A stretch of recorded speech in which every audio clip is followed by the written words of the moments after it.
Hai, Shalom, selamat pagi dan selamat datang ke kebaktian online BM Pelita pada pagi ini.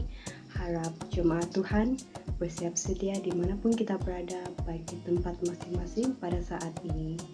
Baiklah, mari kita masuk dalam pujian dan penyembahan.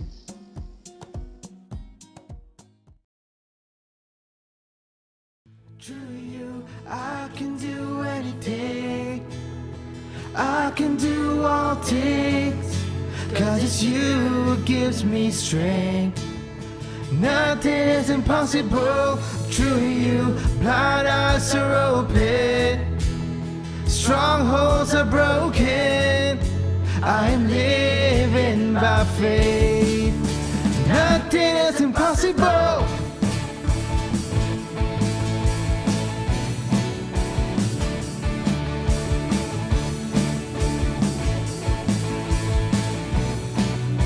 Not gonna live.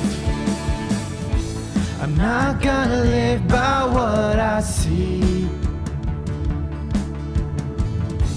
I'm not gonna live by what I feel. Deep down I know that you're here with me. I know that you can do anything. Through you, I can do anything. I can do all things. 'Cause it's you who gives me strength. Nothing is impossible. Through you, blind eyes are open. Strongholds are broken. I am living by faith. Nothing is impossible.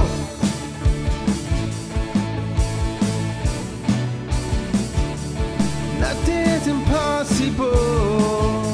Oh,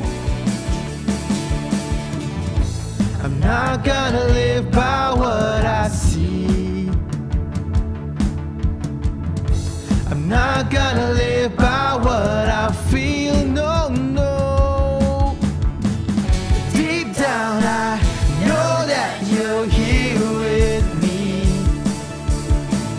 I know that you can do anything. Through you, I can do anything. I can do all things. 'Cause it's you who gives me strength.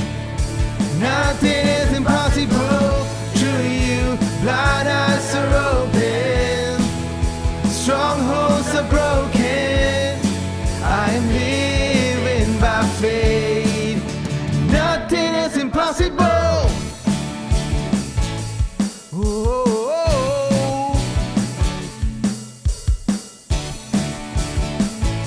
sing together. I believe. I believe. I believe. I believe. I believe in you. I believe. I believe. I believe, I believe in you. I believe, I believe. I believe, I believe in you. I believe, I believe. I believe, I believe in you. I believe, I believe. I believe, I believe in you. I believe, I believe. I believe, I believe in you. Through you, I can do anything. I can do all things. 'Cause it's you who gives me strength. Nothing is impossible. Through you, blind eyes are open. Strongholds are broken. I am living by faith. Nothing is impossible. Through you, I can do anything. I can do all things. 'Cause it's you who gives me strength. Nothing is impossible. Through you, blind eyes are open. Strongholds are broken. I am living by faith. Nothing is impossible. I believe.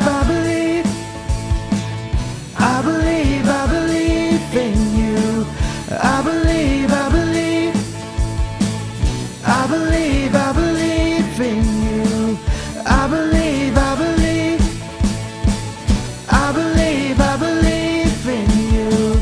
I believe, I believe, I believe, I believe in you.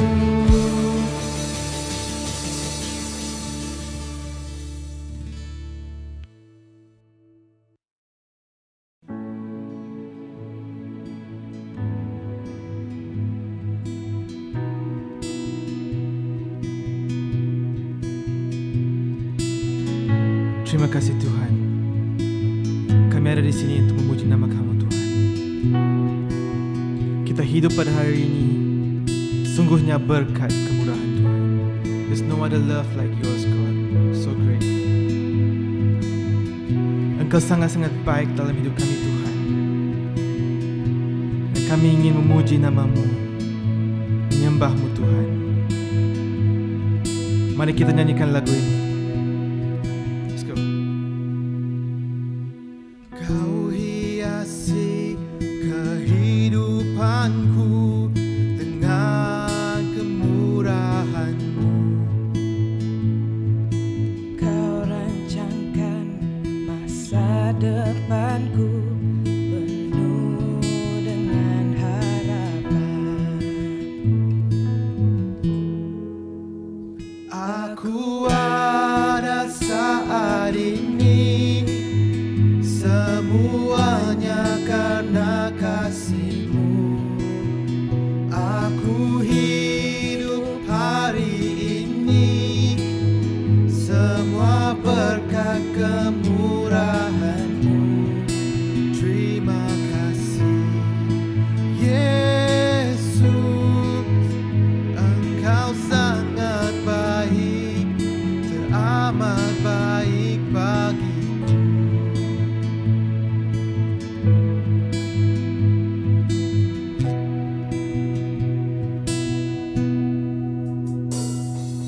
Kau hiasi kehidupanku dengan kemurahan-Mu.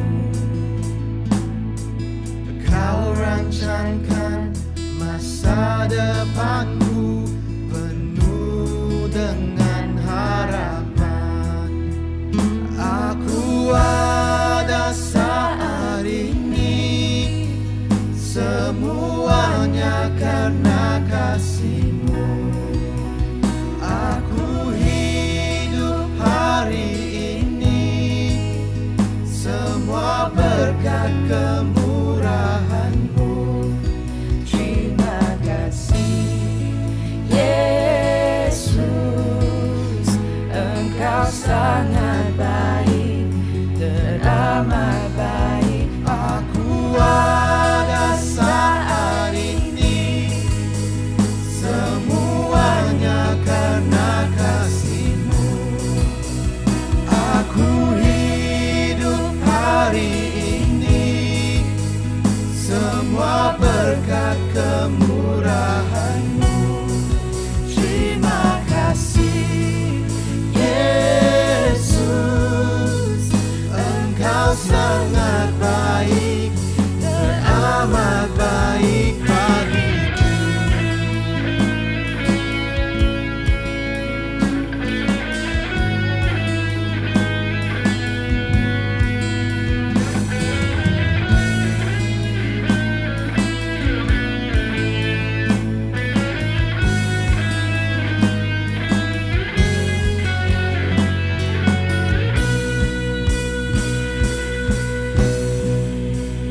Aku ada saat ini, semuanya karena kasih-Mu. Aku hidup hari ini, semua berkat kemurahan-Mu. Terima kasih Yesus, Engkau sangat baik, teramat baik bagiku.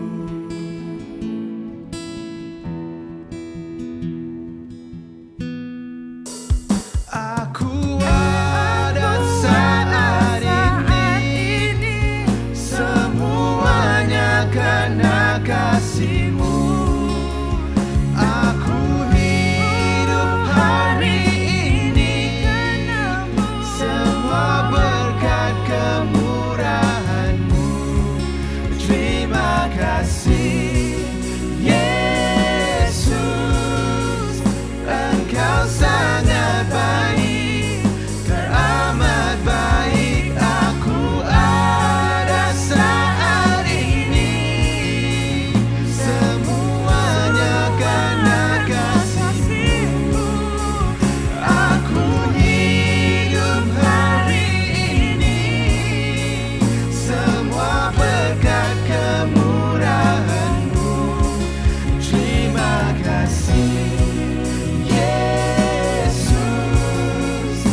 semuanya karena kasih-Mu. Aku hidup hari ini, semua berkat kemurahan-Mu. Terima kasih, Yesus. Engkau sangat baik, teramat baik bagiku. Yesus, Engkau sangat baik, teramat baik bagiku.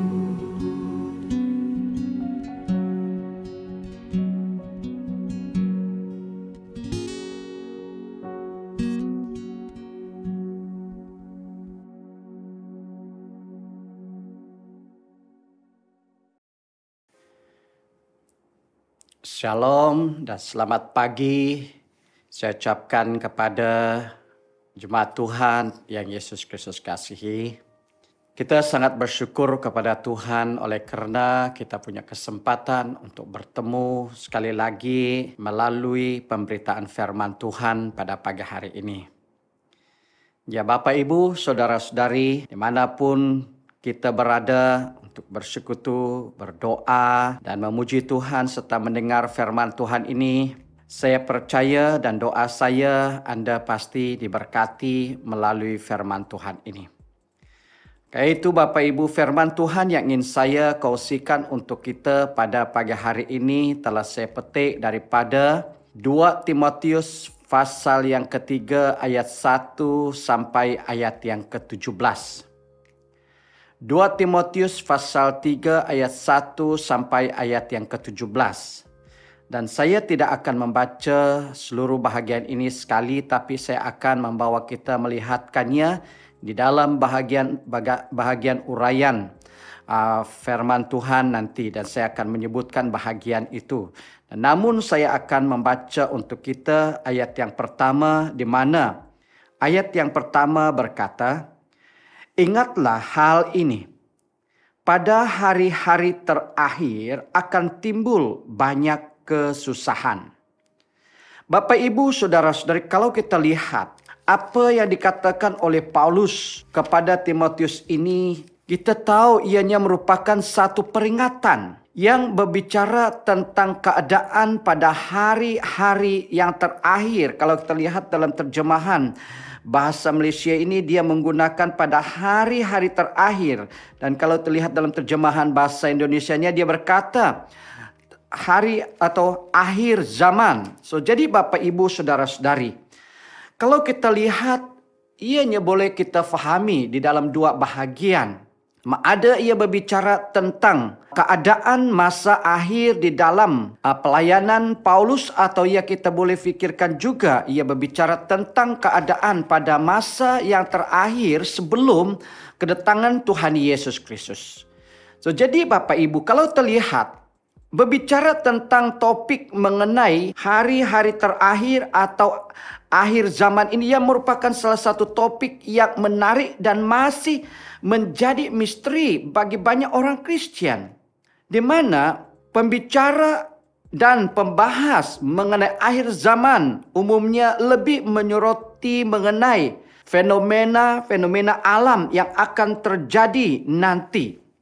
Namun pada pagi hari ini, di dalam bahagian yang Paulus bahaskan mengenai keadaan manusia pada akhir zaman, Paulus memperingatkan Timotius bahawa pada akhir zaman nanti, dalam hal karakter, manusia akan menjadi sangat egois, sombong, saling bertengkar, menyukai kejahatan, suka berkhianat, memberontak kepada orang tua dan Allah. Inilah keadaan yang ada. Jadi Bapak Ibu, kalau terlihat seluruh bahagian ini daripada ayat yang pertama sampai ayat yang ke-17, 2 Timotius pasal yang ketiga ini, Paulus menyatakan hal-hal yang akan terjadi pada hari-hari yang terakhir atau akhir zaman, yang sebetulnya telah nyata terlihat pula pada kelakuan manusia yang muncul atau yang ada pada saat ini. Tampaknya sekarang ternyata kita hidup memasuki zaman yang dimaksudkan oleh Paulus. Ternyata daripada keadaan dan sifat hidup manusia itu memperingatkan kita bahwa kita sudah berada pada hari-hari terakhir yang dimaksudkan oleh Paulus kepada Timotius dalam suratnya yang kedua ini. Nah, sesuai dengan ucapannya di dalam ayat yang pertama tadi berkata, ingatlah hal ini, pada hari-hari terakhir akan timbul banyak kesusahan.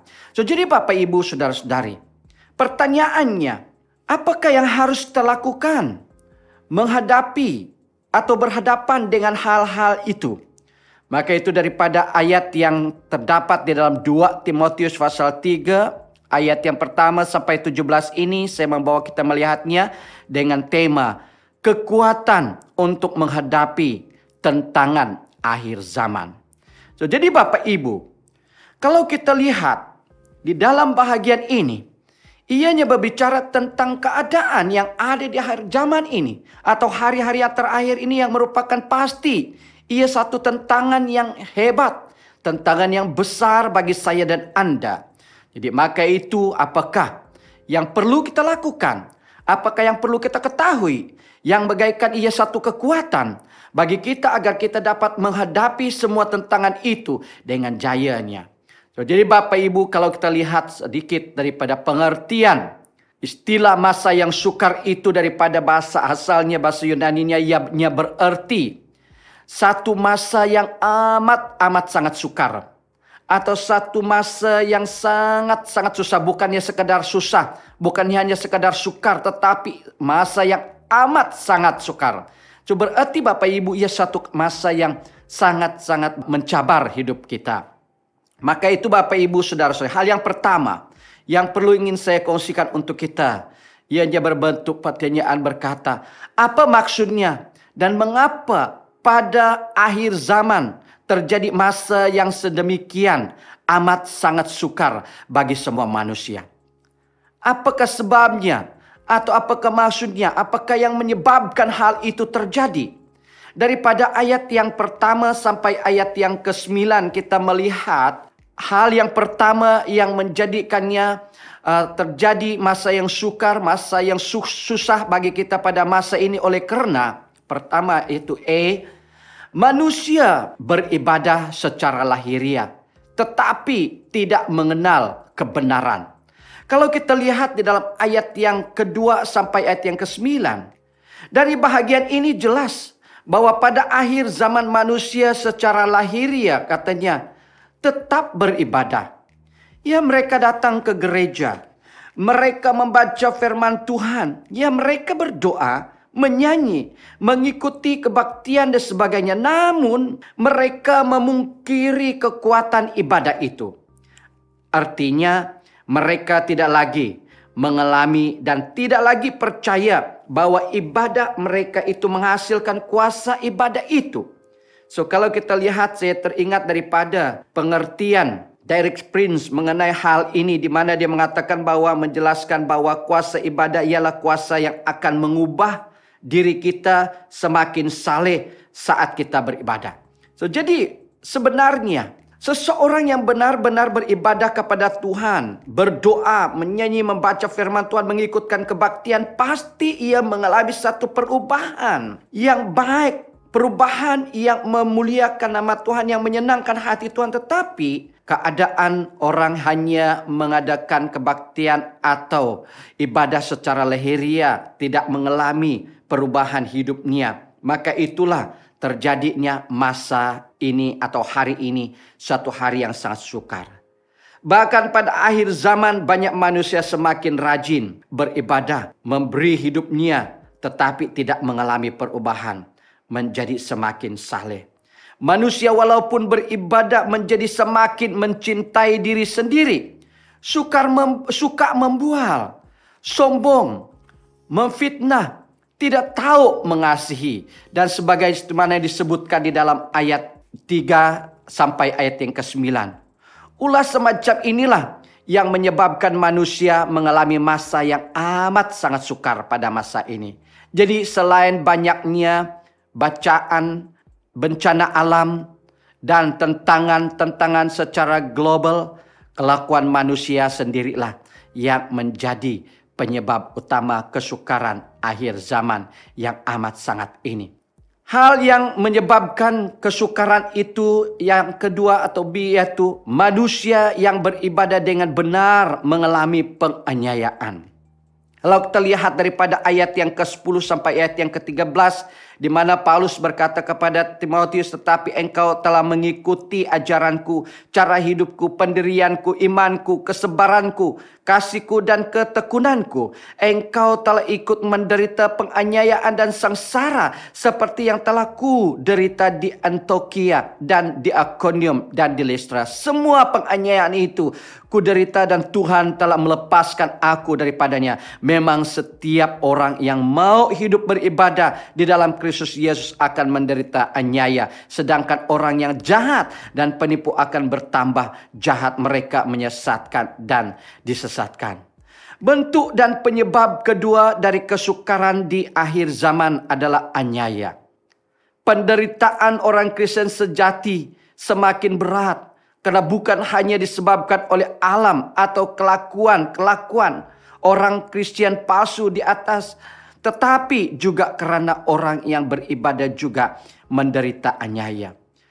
Ibadah sejati pasti akan menyebabkan aniaya bagi orang Kristen sejati. Pada hari-hari terakhir ini selalu akan terjadi sekeliling kita. Ibadah sejati selalu menyebabkan kebangkitan rohani, lalu mendatangkan terjadinya aniaya. Kemudian aniaya itu pun selalu menyebabkan terjadi ibadah sejati dan kebangkitan yang lebih jauh lagi. Haleluya Bapak Ibu Saudara-saudari. Inilah yang menyebabkan masa ini atau hari ini satu hari yang sangat sukar. Di mana orang-orang percaya, orang-orang Kristen sejati terus mengalami penganiayaan. Yang ketiga di sini adalah terjadi penyesatan. Inilah yang menyebabkan hari-hari ini satu hari yang sangat sukar. Karena terjadi penyesatan. Kalau kita lihat daripada ayat yang ke-13. Orang jahat dan penipu akan menjadi semakin jahat. Mereka menipu orang lain padahal mereka sendiri juga tertipu. Berbicara tentang penyesatan. Memang setiap orang yang mau hidup beribadah di dalam Kristus akan menderita aniaya. Sedangkan orang jahat dan penipu akan bertambah jahat. Maksud dan penyebab kesukaran ketiga adalah ajaran sesat. Yaitu upaya-upaya orang-orang yang mencari kebenaran dan orang-orang Kristen sejati menyimpang dari kebenaran. Karena ajaran-ajaran yang tidak benar. Ketika manusia tidak mengenal kebenaran, manusia menjadi hidup tidak bermoral seperti yang dilukiskan di dalam ayat yang telah kita baca, ayat 1 sampai ayat yang ketiga, 2 Timotius ini. Karena itu Bapak Ibu Saudara-saudari, kalau kita lihat apa yang dikatakan oleh Paulus kepada Timotius, 3 penyebab masa yang sukar ini, pada masa sukar ini juga sedang terjadi di dalam kehidupan kita atau gereja pada masa ini. Ya, itulah sebabnya kita perlu sadar dan tahu mengapa kita harus berada pada saat ini di dalam keadaan gereja sangat menderita atau sangat berhadapan dengan tantangan. Oleh karena ada orang yang benar mengatakan mereka beribadah tetapi kelakuan mereka tidak berubah.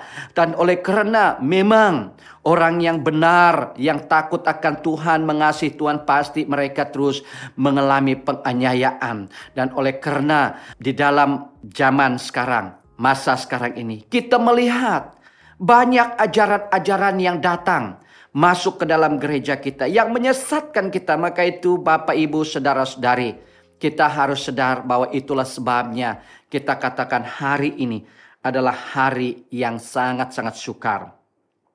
Oleh sebab itu Bapak Ibu Saudara-saudari, bagaimanakah harus kita mendapat kekuatan untuk menghadapi tantangan atau rintangan pada masa sekarang ini?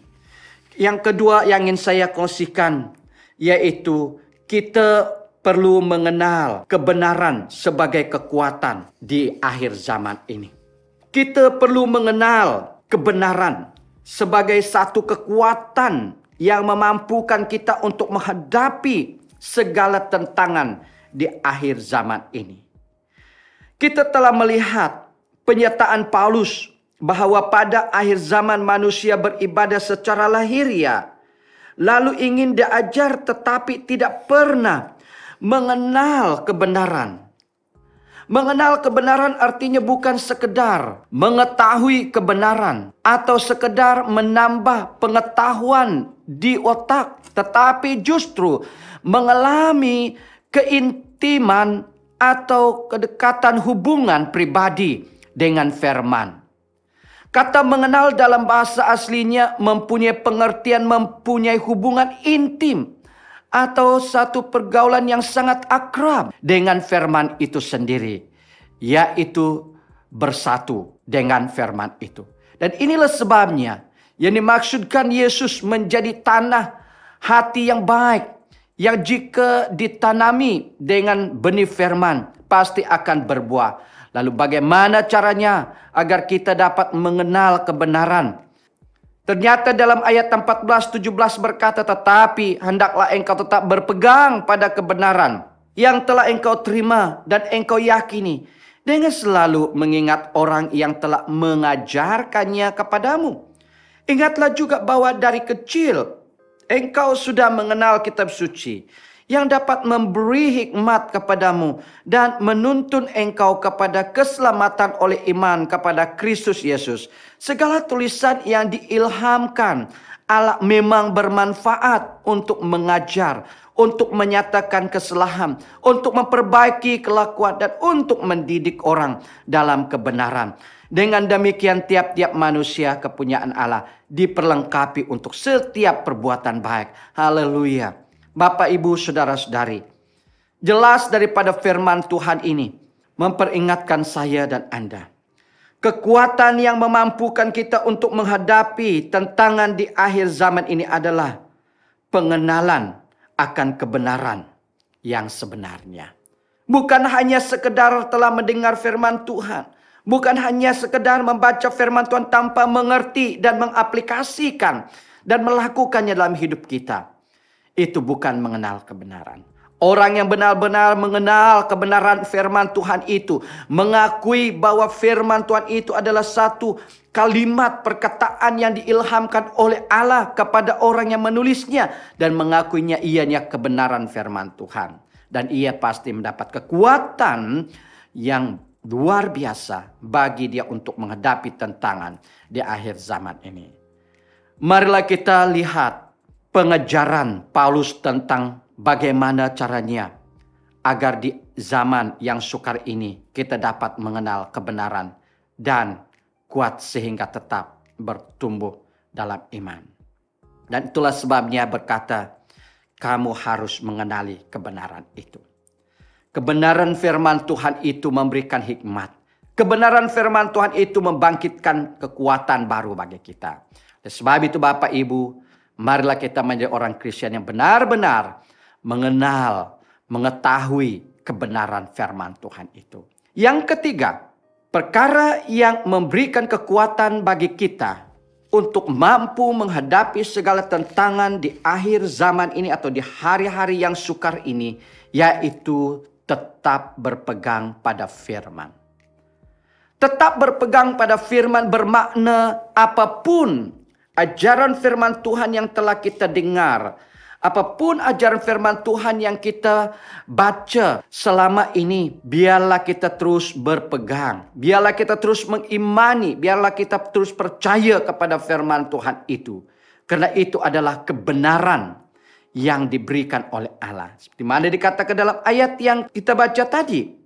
Di mana ia berkata, tapi hendaklah engkau tetap berpegang pada kebenaran yang telah engkau terima dan engkau yakini, dengan selalu mengingat orang yang telah mengajarkannya kepadamu.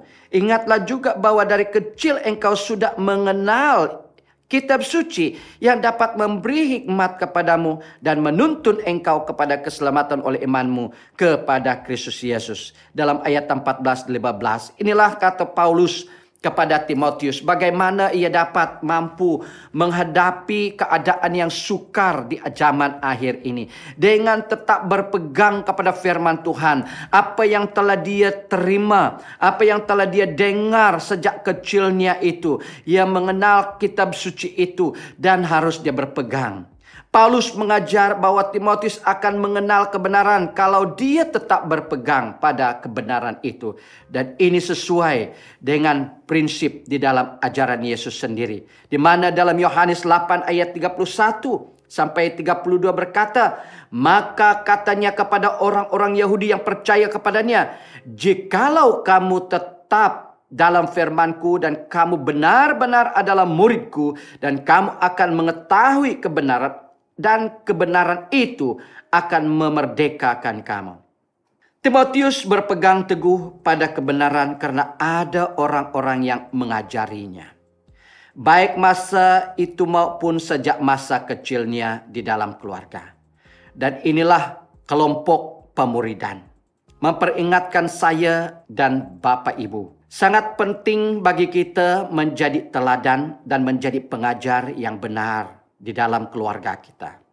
Karena itulah titik mulanya anak-anak dan keluarga kita mengenal kebenaran firman Tuhan. Itu seperti mana dikatakan oleh Paulus kepada Timotius. Sejak kecil dia sudah diajar oleh orang tuanya. Maka itu kita perlu melakukan itu di dalam keluarga kita. Tanpa kelompok pemuridan di dalam keluarga kita atau ajaran di dalam keluarga atau mendorong sesama kita dalam keluarga kita, itu akan membuka ruang bagi keluarga kita tidak mengenal kebenaran. Tetapi kalau kita menjadi orang Kristen yang memulakan ajaran firman Tuhan itu, di dalam keluarga kita itu akan membangunkan anggota keluarga kita untuk tetap kuat di dalam Tuhan. Segala tulisan yang diilhamkan Allah memang bermanfaat, kata Paulus kepada Timotius. Mengerti dan mempraktikkan semuanya memanfaatkan kita menjadi orang Kristen yang kuat berhadapan dengan tantangan di akhir zaman ini. Karena di dalam ayat 16 dan 17 tadi dia berkata, segala tulisan yang diilhamkan Allah memang bermanfaat untuk mengajar, untuk menyatakan kesalahan, untuk memperbaiki kelakuan, dan untuk mendidik orang dalam kebenaran. Dengan demikian, tiap-tiap manusia kepunyaan Allah diperlengkapi untuk setiap perbuatan baik. Haleluya. Bapak, Ibu, saudara-saudari, walaupun kita adalah manusia yang lemah, tidak ada kekuatan untuk berhadapan dengan tantangan dan masalah kesulitan di akhir zaman ini. Daripada kata-kata dorongan dan nasihat Paulus kepada Timotius ini, kita dapat mengenali apakah yang memampukan kita untuk menghadapi segalanya. Dengan menyadari puncanya dan tetap mengenal kebenaran firman Tuhan serta berpegang teguh kepada kebenaran firman Tuhan. Dan itulah yang akan memberi kekuatan bagi saya dan Anda untuk menghadapi segalanya. Permasalahan banyak orang yang rajin beribadah dan selalu mau diajar tetapi tidak pernah mengenal kebenaran adalah karena mereka tidak mengerti hakikat firman Tuhan dan manfaatnya. Alkitab adalah tulisan yang diilhamkan Allah, bukan sekadar tulisan tokoh-tokoh agama. Jika kita tidak percaya Alkitab ini adalah tulisan yang diilhamkan Allah, kita tidak akan pernah sampai pada pengenalan akan kebenaran. Dan tidak akan mengalami semua manfaat firman Tuhan dalam hidup kita yang teruji melalui penyataan-penyataan. Seperti kita bertanya, apakah kita bersedia mengizinkan firman Tuhan mengajar kita? Apakah kita bersedia mengizinkan firman Tuhan menyatakan kesalahan-kesalahan kita? Apakah kita bersedia mengizinkan firman Tuhan memperbaiki kelakuan-kelakuan kita? Dan apakah kita bersedia mengizinkan firman Tuhan mendidik kita dalam kebenaran? Sebagai kesimpulan, kita dapat melihat daripada kedua poin penting ini bahwa belajar firman Tuhan sampai mengenal kebenaran, dan memiliki iman yang menjadi kekuatan di akhir zaman bukanlah hanya urusan pribadi, tetapi juga urusan keluarga dan semua jemaat Tuhan. Maka itu Bapak, Ibu, Saudara-saudari, marilah kita bersama-sama melakukannya dengan utuh. Secara pribadi dan di dalam kelompok dimanapun kita berada. Sama ada di dalam keluarga kita, sama ada di tempat kita bekerja, sama ada di tempat di mana kita akan pergi. Biarlah kita pelaku kebenaran firman Tuhan ini. Dan itu akan memampukan kita, itu akan memberikan kekuatan bagi kita untuk melewati segala tantangan di akhir zaman ini. Sekian firman Tuhan untuk kita pada pagi hari ini. Mari kita berdoa. Haleluya. Tuhan Allah Bapa kami di surga, pada pagi hari ini kami sangat bersyukur kepadamu. Oleh karena kasih setia Tuhan yang sangat luar biasa di dalam hidup kami. Di mana Engkau senantiasa berbicara dan mengajarkan kami melalui kebenaran firman-Mu. Karena firman-Mu adalah perkataan-Mu yang mampu melakukan perkara yang ajaib. Yang mampu mendidik, mengajar, mengubahkan hidup kami, bahkan membawa hidup yang kekal bagi kami. Tuhan Yesus, hamba-Mu bersyukur karena Engkau telah peringatkan kami sekali lagi, bahwa kami sedang berada di dalam hari-hari yang sangat sukar. Segala peristiwa yang ada terjadi di sekitar kami pun turut berbicara, yang menyatakan saat ini adalah saat yang sangat sukar bagi kami. Bahkan keadaan-keadaan manusia sekalipun menyatakan kebenaran firman-Mu. Namun demikian kami bersyukur. Lewat firman-Mu peringatkan kami. Menyatakan apa yang harus kami lakukan di dalam hidup kami sebagai orang yang percaya kepadamu agar kami mampu bertahan. Dapat menghadapi segala tantangan di akhir zaman ini. Dengan menyatakan keadaan-keadaan manusia pada saat ini. Dengan menyatakan hanya mengenal kebenaran firman-Mu lah kami dapat kekuatan. Dengan berpegang teguh kepada firman-Mu itu kami dapat kekuatan untuk menghadapi semuanya. Dengan itu Bapa, biarlah firman-Mu ini akan menjadi kekuatan bagi kami. Untuk terus melangkah di dalam kehidupan rohani kami. Namun pun kami masih berada dalam dunia yang penuh dengan cembaran dan keadaan yang tidak baik. Kami hanya memerlukan bimbingan daripada Engkau. Tuhan Yesus, di dalam nama-Mu hamba berdoa, menempatkan jemaat-Mu yang telah mendengarkan firman-Mu ini ya Tuhan. Dimanapun mereka berada, sekalipun mereka berhadapan dengan tantangan, rintangan dan pergumulan hidup, biarlah Engkau terus beri kekuatan kepada mereka melalui kebenaran firman Tuhan ini. Karena firman-Mu adalah firman yang hidup, yang akan dapat melakukan perkara yang ajaib dalam hidup kami. Tuhan Yesus, hamba berdoa, biarlah Engkau memberkati jemaat-Mu dengan berkat yang ajaib. Yang lemah Engkau kuatkan mereka, yang sakit Engkau sembuhkan mereka ya Tuhan.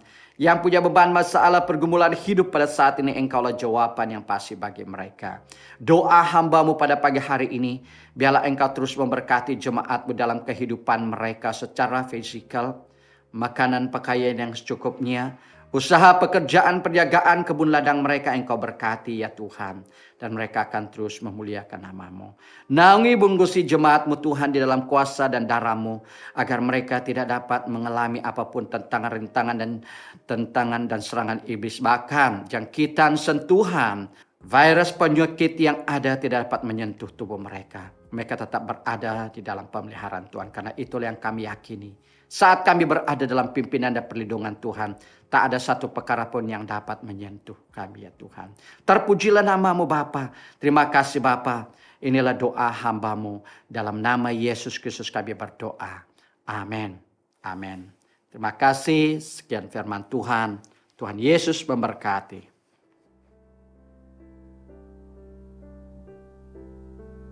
Pihak gereja ingin memaklumkan bahawa gereja sudah dibuka pada setiap hari Selasa hingga Jumaat pada jam 9 pagi hingga 6 petang.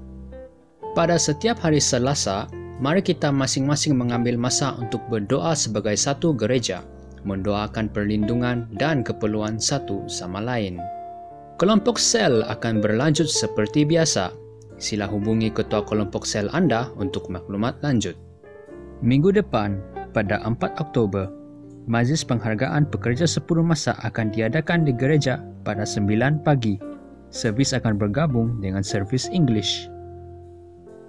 Persepuluhan dan persembahan dapat dihantar terus ke gereja kepada Sis Elizabeth Balan. Persepuluhan dan persembahan juga boleh diberi melalui cek, deposit tunai dan online transfer ke akaun gereja kita. Jangan lupa untuk maklumkan bendahari gereja kita, Deacon Richard Pengiran, sekiranya anda telah memberi persepuluhan dan persembahan anda. Sumbangan RM10 setahun untuk pelayanan di pusat untuk tahun 2020 masih dibuka. Sila buat pembayaran sumbangan anda di pejabat gereja. Kami di BM Pelita ingin mengucapkan selamat ulang tahun kepada mereka yang menyambut pada bulan September ini. Semoga Tuhan sentiasa memberkati anda dan keluarga anda. Sekian sahaja berita sidang pada minggu ini. Jangan lupa untuk subscribe kepada channel Pelita Creatives untuk berita gereja setiap minggu. Terima kasih atas penyertaan anda pada kebaktian pada pagi ini. Jangan lupa untuk like dan subscribe YouTube channel kita iaitu Pelita Kreatif. Jangan lupa juga untuk share kebaktian pada hari ini kepada rakan-rakan dan keluarga anda yang berada di rumah pada saat ini. Baiklah, jumpa lagi pada minggu hadapan.